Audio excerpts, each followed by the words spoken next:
Estamos iniciando mais uma edição do nosso Pão das Três. Hoje é quinta-feira, dia 1º de outubro de 2020. Iniciando mais um mês, pela graça de Deus. Graças ao Senhor por mais esta edição do Pão das Três. Damos boas-vindas a todos os irmãos da Igreja Batista em Vila das Belezas, irmãos de outras igrejas locais, familiares, amigos, colegas pastores que sempre nos acompanham. Este Pão das Três é para a glória de Deus.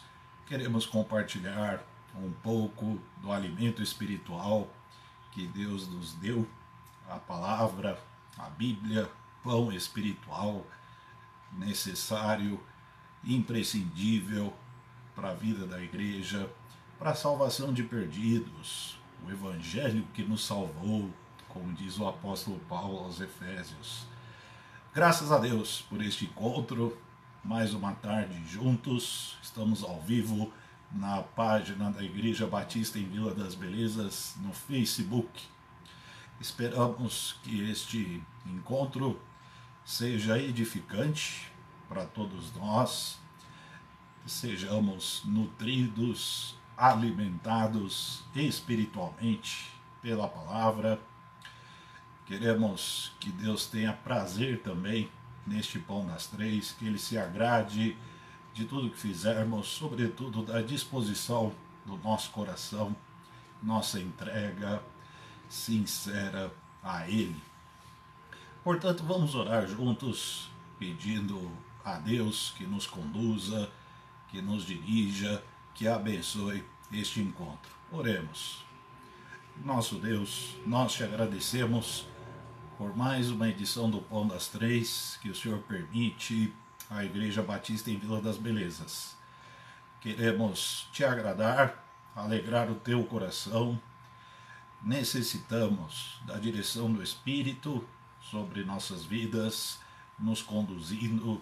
Entregamos este Pão das Três ao controle, ao domínio do Espírito Santo, de modo que a pessoa de Cristo Jesus seja exaltada em nossas vidas, em nossos corações. O teu nome, somente o teu grande nome, Deus, seja glorificado, santificado seja o teu nome, seja feita a tua vontade. Te louvamos, te agradecemos, pedimos a tua bênção sobre todos os participantes, todos os que estão aí se encontrando, ainda que virtualmente. Estamos unidos num só Espírito em nome de Jesus Cristo e pedimos a tua bênção sobre nossas vidas. Abençoa-nos, conduza-nos, glorifica o teu nome, em nome de Jesus, Deus Santo. Amém. Vamos louvar a Deus cantando um dos hinos do cantor cristão, o hino 126, cujo título é Louvai, muito sugestivo, né? Vamos louvar a Deus juntos, cantando o hino 126 do cantor cristão. Vamos cantar juntos.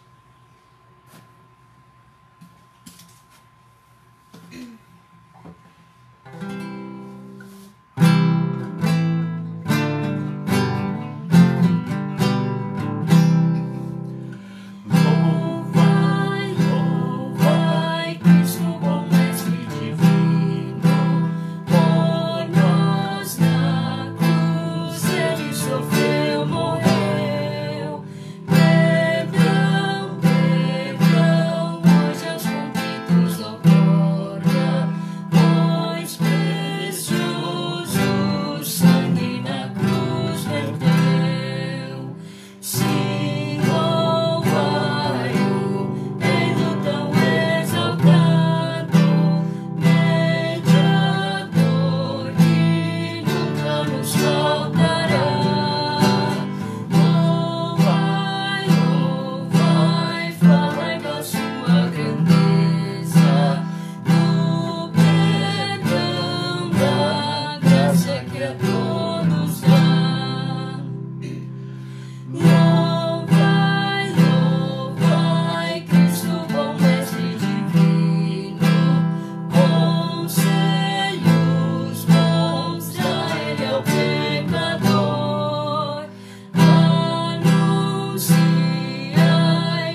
Como é bom falar da grandeza de Deus, cantar, louvar e engrandecer.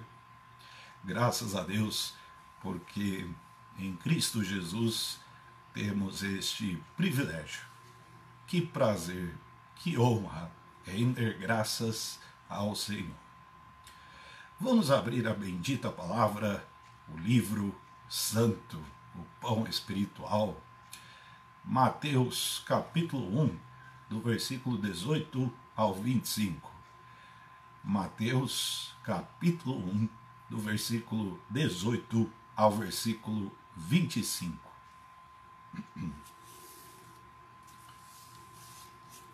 Ora, o nascimento de Jesus Cristo foi assim. Estando Maria, sua mãe, desposada com José, antes de se ajuntarem, achou-se ter concebido do Espírito Santo. Então, José, seu marido, como era justo e a não queria infamar, intentou deixá-la secretamente. E, projetando ele isso, eis que, em sonho, lhe apareceu um anjo do Senhor dizendo: José, filho de Davi, não temas receber a Maria, tua mulher, porque o que nela está gerado é do Espírito Santo. E ela dará à luz um filho, e lhe porás o nome de Jesus, porque ele salvará o seu povo dos seus pecados. Tudo isso aconteceu para que se cumprisse o que foi dito da parte do Senhor pelo profeta, que diz: Eis que a virgem conceberá e dará à luz um filho, e ele será chamado pelo nome de Emanuel. Emanuel, traduzido, é Deus conosco. E José, despertando do sonho, fez como o anjo do Senhor lhe ordenara, e recebeu a sua mulher, e não a conheceu até que deu à luz seu filho, o primogênito, e pôs-lhe o nome de Jesus. Louvai, louvai, falai da sua grandeza. Que grandeza temos na história do nascimento de Jesus. O próprio Jesus, grandeza infinita, maravilhoso conselheiro, Deus forte, o Emanuel, Deus conosco, que veio nos salvar. Eu quero pensar nesta tarde com vocês na resignação de José. E essa questão da resignação de personagens bíblicos nos inspira bastante. Pessoas que abdicam de algo por alguém ou por alguma causa, por algum motivo. Pacientes e submissos suportam a pressão. Aguentam de modo discreto, esperando no Senhor. São os justos, os resignados. O que dizer da resignação de Noé? Deus deu a ordem para Noé construir uma arca. Uma arca de cerca de 150 metros de comprimento, que levou mais de 100 anos para ser construída. Sabem o que aconteceu? Noé construiu a arca. Precisa de muita resignação, hein? O que dizer da resignação de Abraão? Abraão foi inquirido por Deus para oferecer seu filho no altar do sacrifício. Que tarefa, que missão que Abraão fez?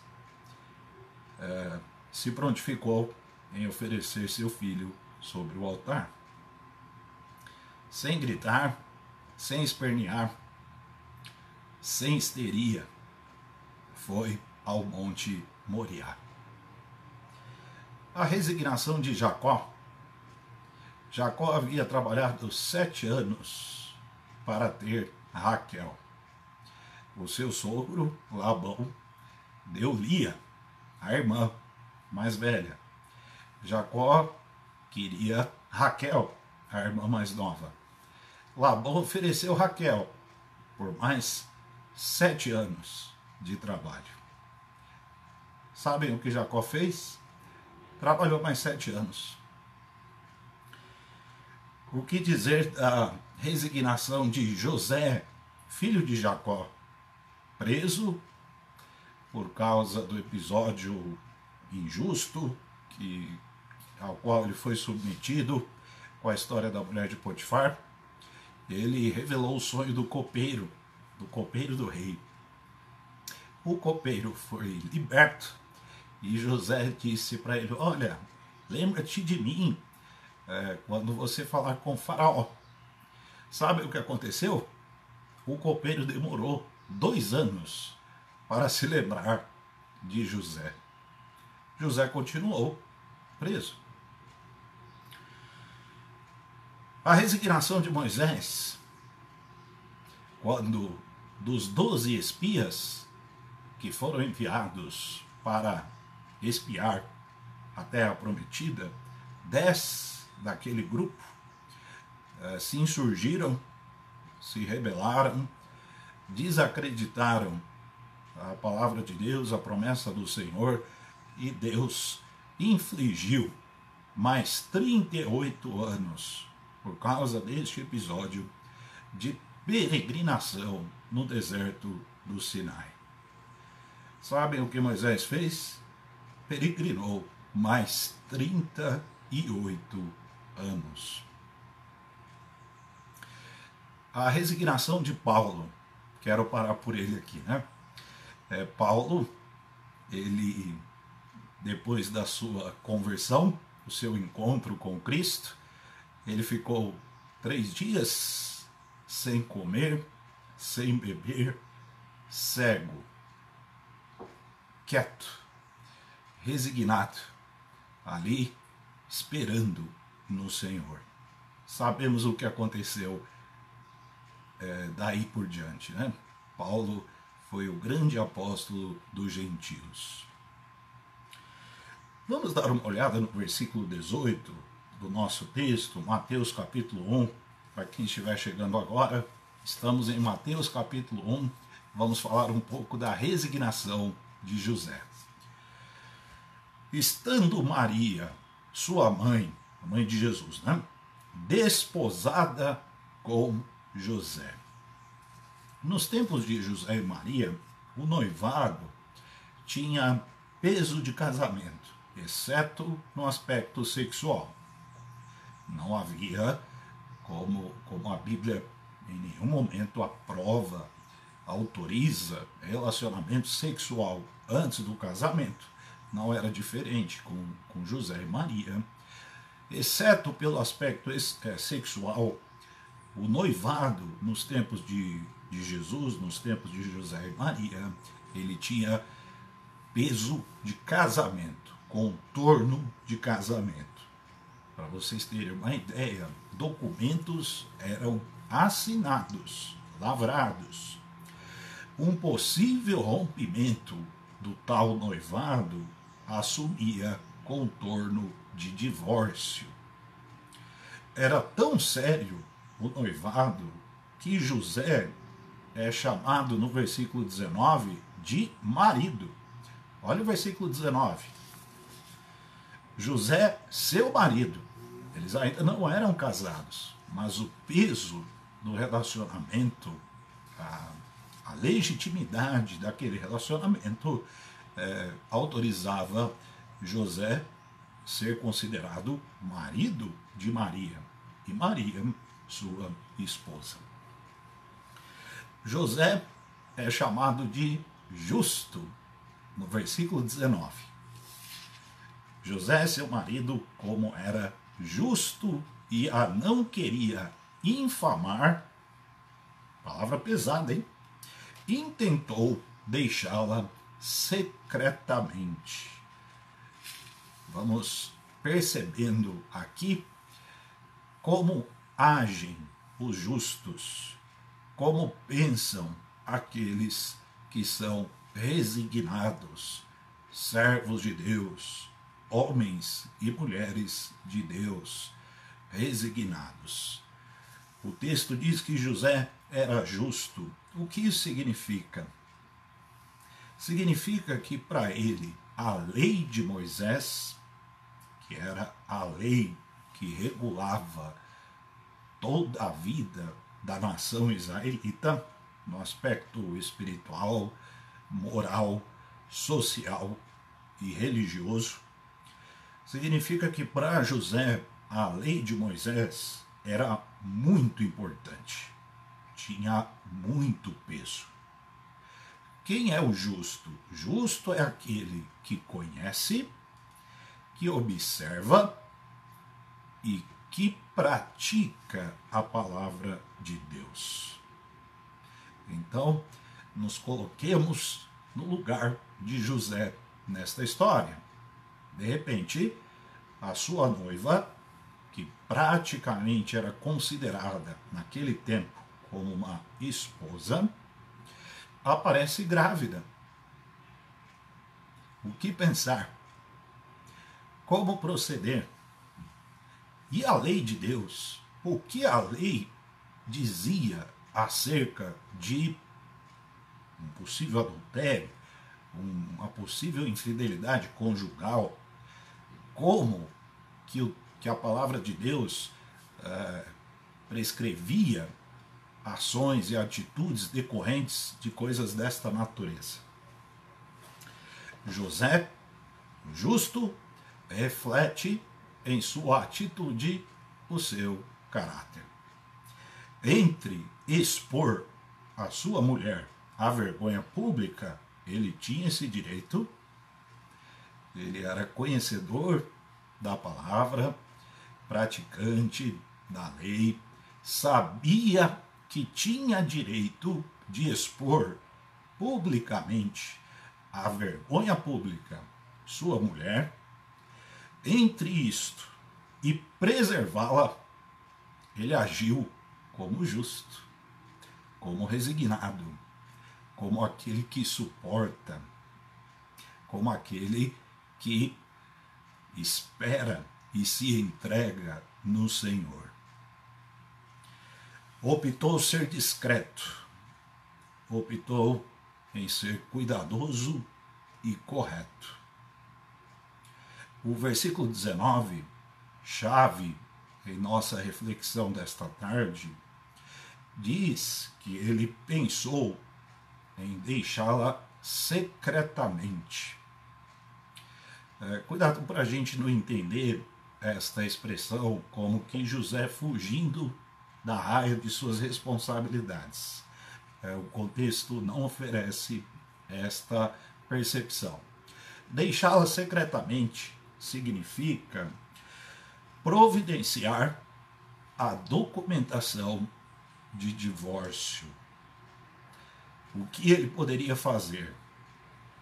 Escrever um documento atestando que Maria não era sua mulher, declarando juridicamente, através de um documento por escrito, que aquela mulher não pertencia a ele.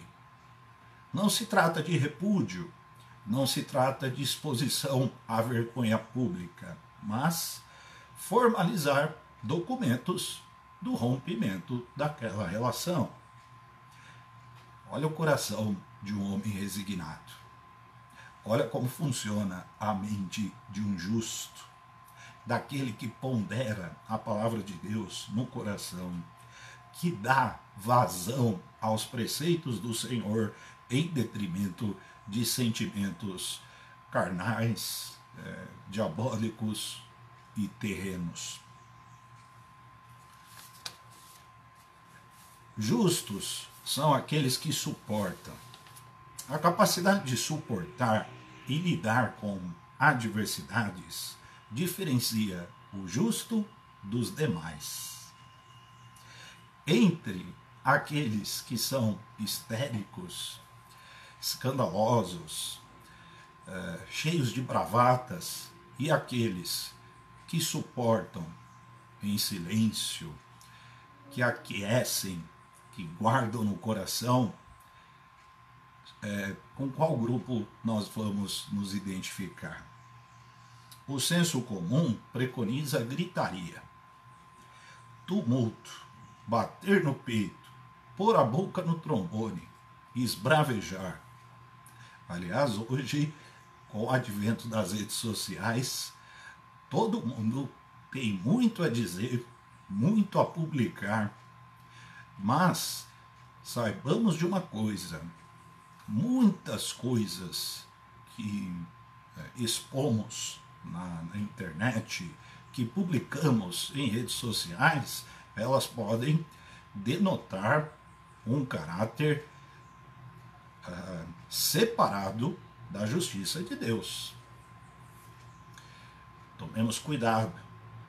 Vamos aprender com os exemplos bíblicos de homens e mulheres resignados, que suportam a adversidade calados, em silêncio, que vão para o Monte Moriá com discrição, que passam um tempo injusto na prisão, esperando no Senhor.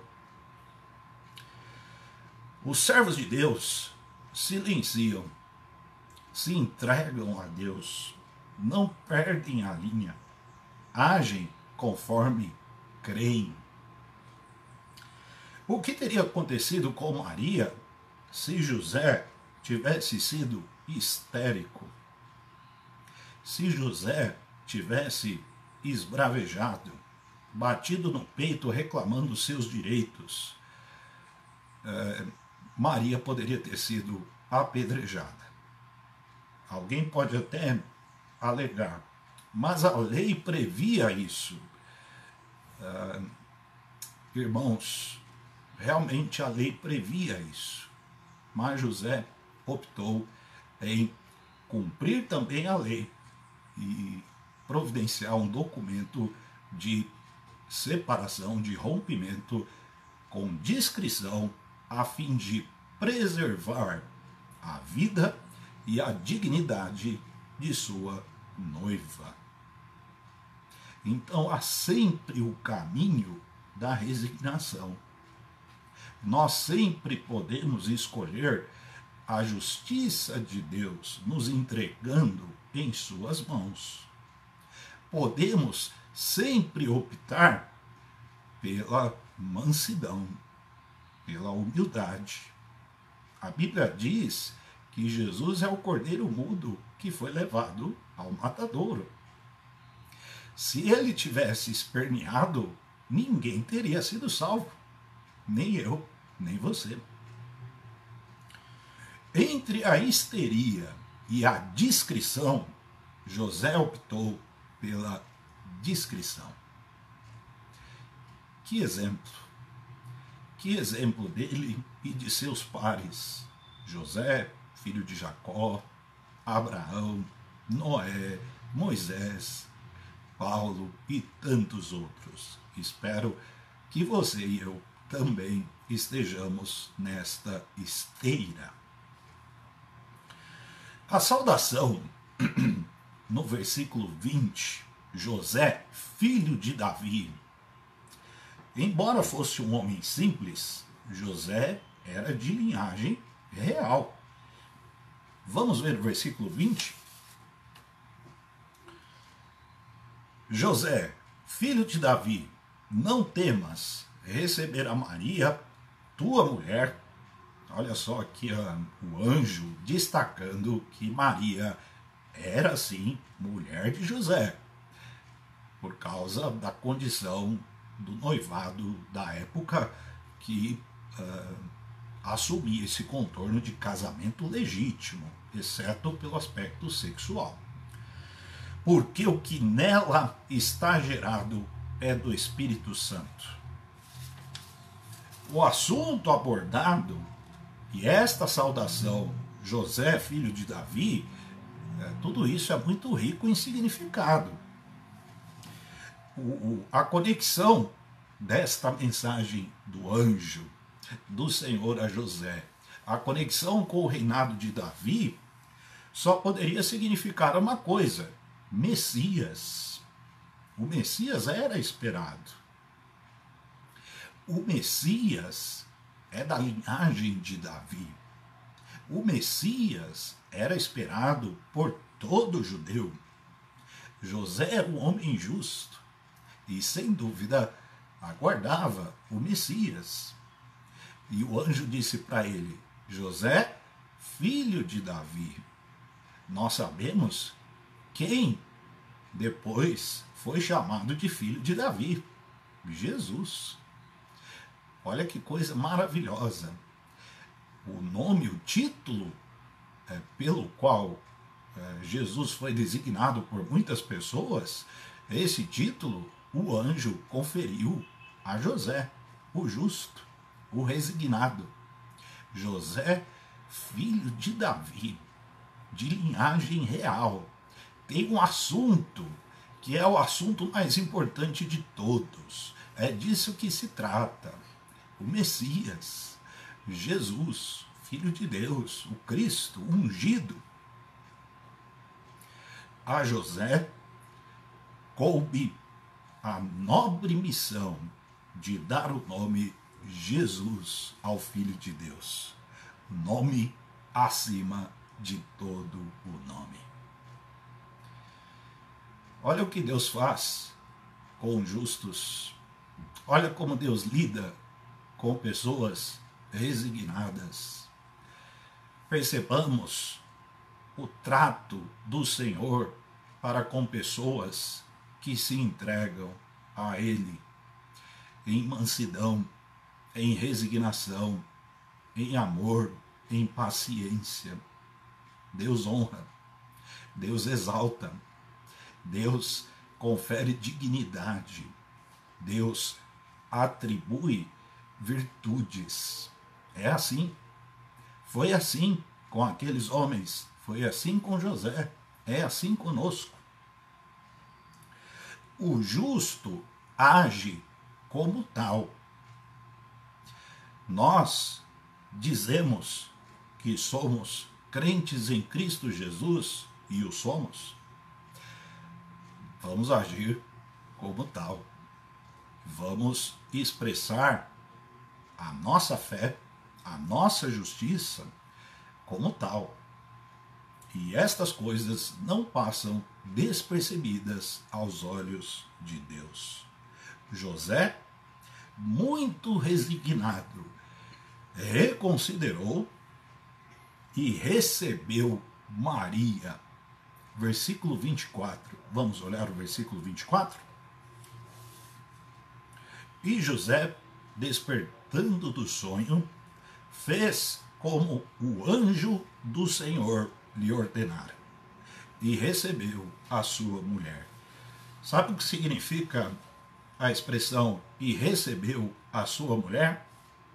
Casou-se com ela. Porque eles ainda não eram casados. Eles eram noivos. Embora o noivado tivesse um contorno de legitimidade muito sério, mas eles ainda não eram casados. Ele não somente desistiu de deixá-la e de entregar-lhe uma carta de rompimento, como ainda casou-se com ela. Que mudança, né? Que mudança na vida de quem se entrega a Deus. Quantas coisas boas acontecem àqueles que se lançam na justiça de Deus, que confiam em suas mãos. Deus dignifica, Deus atribui virtude, Deus honra os justos, os resignados, os que agem de acordo com a palavra de Deus. Sabemos como esta linda história, a maior história de todas, terminou. José foi o pai de criação de Jesus. Sabem a grandeza do que isso significa? Acho que a gente não tem ideia disso. não temos nem como mensurar.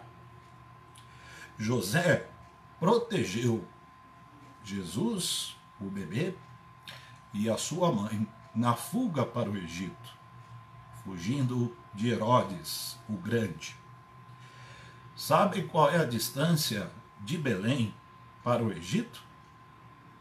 Aproximadamente 1000 quilômetros. 1000 quilômetros de Belém para o Egito. Há 2000 anos,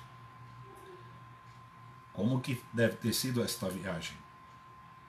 Um animal de carga, possivelmente um camelo, um jumento, não sabemos. Mas que viagem! 1000 quilômetros, uma viagem talvez aí de 3 meses, sob sol, sob frio, sob fome. Não sabemos como esta viagem se deu, sabemos a distância. Quem foi o homem de Deus ali? José, o resignado, o justo. José ensinou sua profissão a seu filho, carpinteiro. José cuidou de Maria e gerou os irmãos de Jesus, dentre eles 2 escritores do Novo Testamento, Tiago e Judas, filhos de José. Por que tudo isto? Porque José era um homem justo, resignado. Entre a histeria e a resignação, optou pela resignação. Optou por ser justo. Ouviu a voz do Senhor, aqueceu, guardou no coração a palavra de Deus, prosperou em justiça. Esta verdade inexorável é a mesma verdade que permeou a vida de Noé, de Moisés, de Abraão, de Jacó, de José, de Paulo, de homens de Deus como você e eu. Guardar a palavra no coração, viver a justiça de Deus, esperar no Senhor, se entregar, ouvir a voz, reconsiderar, recalcular, ponderar, com temor, com tremor. Só tem um resultado para isso: prosperar em justiça. O versículo 25, para a gente concluir, vamos dar uma olhada no 25? E não a conheceu, até que deu à luz seu filho, o primogênito, e pôs-lhe o nome de Jesus. E não a conheceu significa que não tiveram relações sexuais. E este versículo mostra o caráter de homem de Deus. Até o instinto mais natural, José submeteu a seu Deus. Sabia que mesmo casado, ele não podia tocar em sua mulher, em sua esposa, porque nela estava sendo gerado pelo Espírito Santo, o Filho de Deus. O que ele fez com o seu apetite sexual, com os seus desejos naturais, entregou isso também a Deus. Sim, porque o justo se entrega e entrega tudo a seu Deus. Como temos vivido a fé cristã? Como temos vivido o Evangelho que nos salvou? Como você e eu temos vivido o Evangelho? Gritando nosso pseudo-direito por aí, esbravejando, poluindo as redes sociais, reclamando aos 4 ventos, murmurando gritando, esperneando, ou agindo com resignação, ou agindo como justos. Que Deus nos abençoe, que Deus nos ajude e que Deus nos guarde de todo o mal. Deus nos abençoe. Vamos cantar agora mais um hino do cantor cristão. É o hino 175. Hino 175 do cantor cristão. Vamos cantar pensando na palavra de Deus que ouvimos há pouco. Cristo, bom mestre, eis meu querer, tua vontade sempre fazer. Sabe qual é a vontade de Deus para nós? Que sejamos resignados, que sejamos justos e hajamos como tal. Vamos cantar juntos? 175 do cantor cristão.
Faze-me forte para resistir. Os resignados são aqueles que resistem, que suportam em silêncio, se entregando a Deus. Graças a Deus. Vamos orar. Temos motivos de oração. Nós agradecemos a Deus pela preservação, pelo livramento que Deus concedeu à nossa irmã Vanusa. Graças a Deus por isso. O irmão José Alves pede oração por uma moça chamada Isadora, que está hospitalizada. A irmã Marisa agradece a Deus pelo tratamento do Giuseppe, que está sendo bem sucedido. Graças a Deus. A irmã Thalita agradece a Deus também pela questão aí de saúde envolvendo o seu primo Daniel. Motivo de louvor. Vamos orar também por irmãos que estão aí submetidos a enfermidades complexas. Wilson, Irailda, Tata, Gabriel Santana, Beto, primo da Zenaide, Ete, irmã da Rosa, demais enfermos, né? Também vamos orar pelos profissionais de serviços essenciais, irmãos e amigos que trabalham em assistência social, segurança, clínicas, laboratórios, consultórios médicos, hospitais. Vamos orar pelas autoridades públicas, pelos idosos, sempre em nossas orações, desempregados. Todos nós conhecemos pessoas que têm sido aí afetadas, pela crise. Vamos orar. Vamos orar juntos, vamos ter este momento de oração juntos, em nome de Jesus. Oremos. Nosso Deus, nós te agradecemos porque o Senhor livra, o Senhor guarda, o Senhor protege os teus servos. Tu amas, tu estás conosco, tua vara, teu cajado nos consolam. Te agradecemos porque tu tens prazer em nos abençoar. Embora não mereçamos, tu tens prazer. Te louvamos por tua bondade, tua benignidade dura para sempre. Te agradecemos pela condição que o Senhor tem dado a cada um de nós para viver a vida evangélica, a fé em Cristo Jesus. Pedimos a tua bênção sobre os enfermos, desempregados, idosos, irmãos que estão sendo submetidos a tratamentos complexos, pessoas que estão hospitalizadas, profissionais de serviços essenciais. Pedimos a tua bênção sobre as autoridades públicas, sobretudo da área da saúde. Pedimos que tu abençoes a Igreja Batista em Vila das Belezas, seu ministério, seus pastores, sua liderança, as equipes de trabalho, os projetos missionários, nossa campanha de missões nacionais e também cada família, cada lar, cada casal, os bebês, crianças, juniores, adolescentes, jovens, adultos, idosos. Senhor, que a tua bênção repouse sobre cada família da nossa igreja. Pedimos a tua bênção também sobre as pessoas que participam deste Pão das Três, que não pertencem à nossa igreja. Graças a Deus, graças ao Senhor por cada uma delas. Pedimos a tua bênção sobre elas e sobre os familiares. Senhor, te louvamos por mais este Pão das Três, pelo tempo precioso, prazeroso que o Senhor permitiu a todos nós. Te louvamos, te agradecemos e pedimos em nome de Jesus. Amém. Estamos encerrando mais uma edição do nosso Pão das Três. Graças a Deus pela vida de cada um de vocês, irmãos da vila, irmãos de outras igrejas, amigos e familiares, todos que estão participando deste encontro. Que Deus abençoe ricamente cada um de vocês. Amanhã é sexta-feira, dia 2 de outubro. Amanhã, se Deus quiser, mais uma edição do nosso Pão das Três, com o pastor Israel Melo, às 15 horas, em nossa página no Facebook. Deus abençoe a todos.